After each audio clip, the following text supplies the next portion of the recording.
This is me. This is my car, and this is the travel we'll be doing together. Oh yeah, you guessed it right. I'm going to Japan. Not by plane, but by car.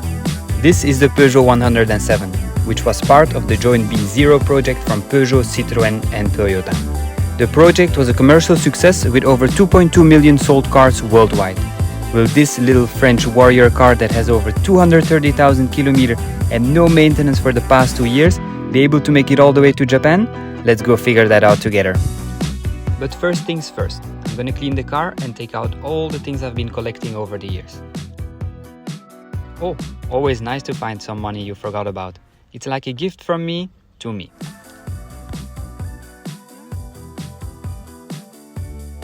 I must admit that my car is not the cleanest one, but hey, there is always worse. I'm gonna start doing the vacuum. Ooh, seems like the passenger seat is a bit dirty. Who is always sitting there? So, as I'm planning to be on the road for 3 months, I would like to see if I can remove the bench in the back to save some space. But after researching online, I could see that it's illegal in most European countries without reclassifying as a commercial vehicle. So what is my aim from cleaning the car? First of all, it would be for comfort, as the drives will probably be long and exhausting. It's gonna feel pleasant to drive a clean and fresh car. Second would be for the mental clarity, to focus on the journey and not the chaos in the car. And third would be to spot hidden issues, to inspect my car's interior and exterior.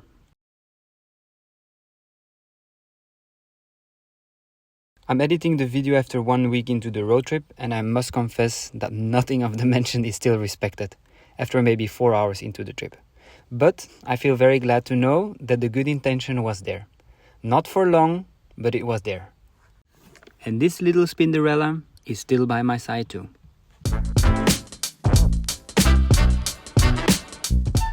When I go to the car wash, I never really clean the rims properly, but now I understand why I should. It's a bit like when you're standing in the shower and expect your feet to be cleaned after the water touches your feet.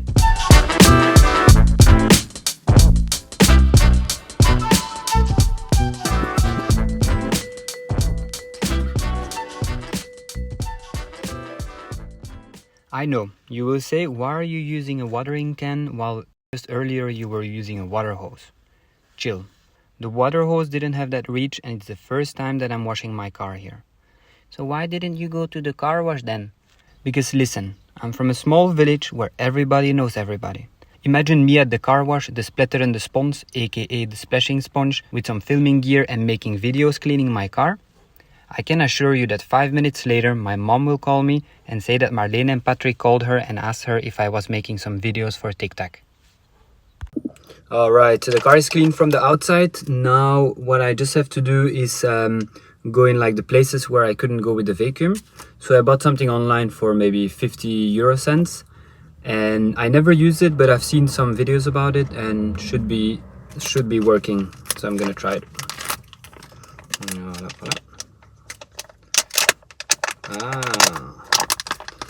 The thing we used to play with when we were a kid.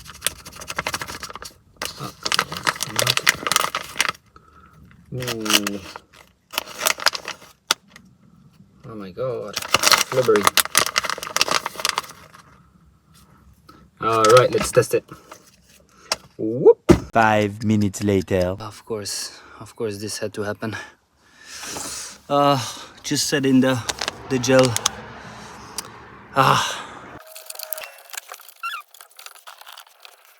Yeah, okay, it's getting some dust and dirt. Final review about this gel, I wouldn't buy it again. The thing just gets a bit messy, it's going everywhere in the car.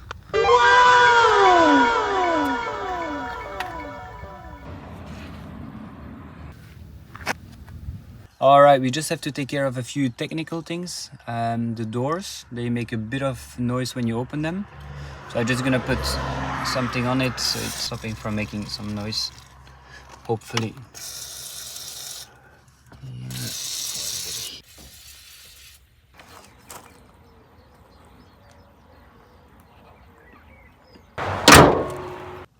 So I had a little issue with the speaker. One of the speakers is making a bit of a buzzing sound.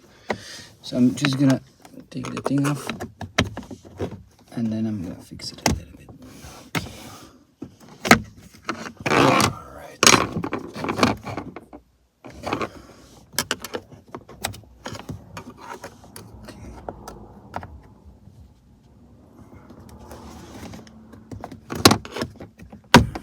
I'm gonna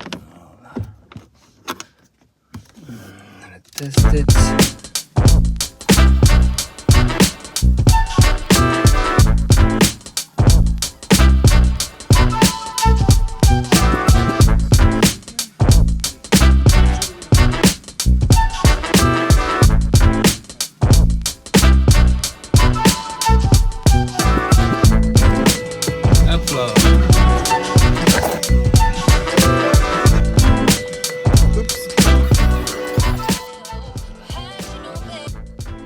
Alright, we are done with cleaning the car, the technical small issues, and now I will explain you the itinerary, like how I will or how I'm thinking to go to all the way to Osaka.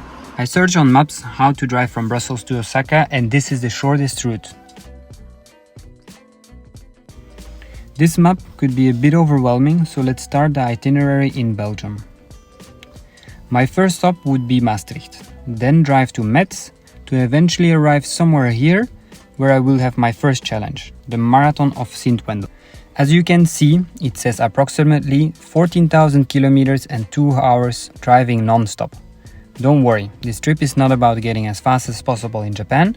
I will give myself some quests along the way, like around 10 to 12 challenges, let's say.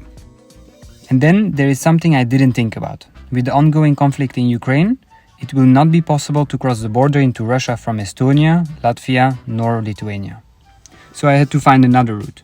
And the only possible way seems to be through Turkey, which I'm glad about. I've had very nice souvenirs from traveling in Turkey. After, I will cross the border into Russia, which means I've completed 1/3 of the route. And from here, I will drive another 12,000 kilometers. Honestly, if we make it until here, I would be very surprised too. I'm a bit confused looking at this part of the map. Seems like so far away that I didn't really plan many things in advance. Maybe some bear spotting. If someone is watching from these regions, you can always recommend me some places. I can even stop by your city or village. Okay, and then if we go further to the east, at one point I will have to take a ferry from Vladivostok and not from the place Google Maps recommends me. This last part is the final boss level. It is tricky as I couldn't find a ferry that takes me directly to Japan, so I will take a ferry to Donghae in South Korea and from there take another ferry to Japan to eventually arrive and drive to Osaka. Okay, but before I forget, I need to get my green card for my car. Without this, I wouldn't be able to leave. Alright, this is it. I'm gonna go with my car through the control. Things should be okay. Should be okay.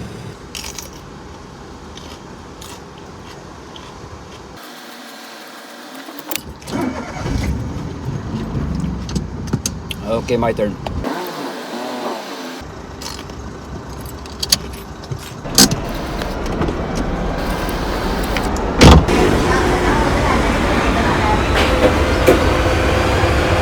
So the news.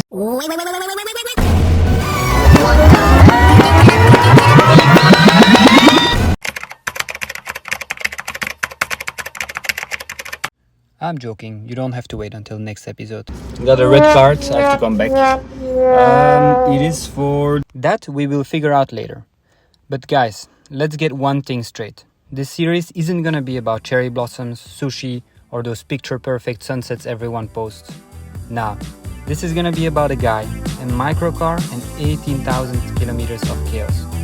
I'm driving solo from Brussels to Japan in a vehicle smaller than most closets. You'll see it all. The holy crap, this is magic moments, and the why did I think this was a good idea moments. No sugarcoating, no ego, just me versus the open road. If you're the kind of person who roots for the underdog, or just wants to watch a guy struggle and slowly lose his patience because of his lack of organization, you know what to do. See you in the next episode, guys!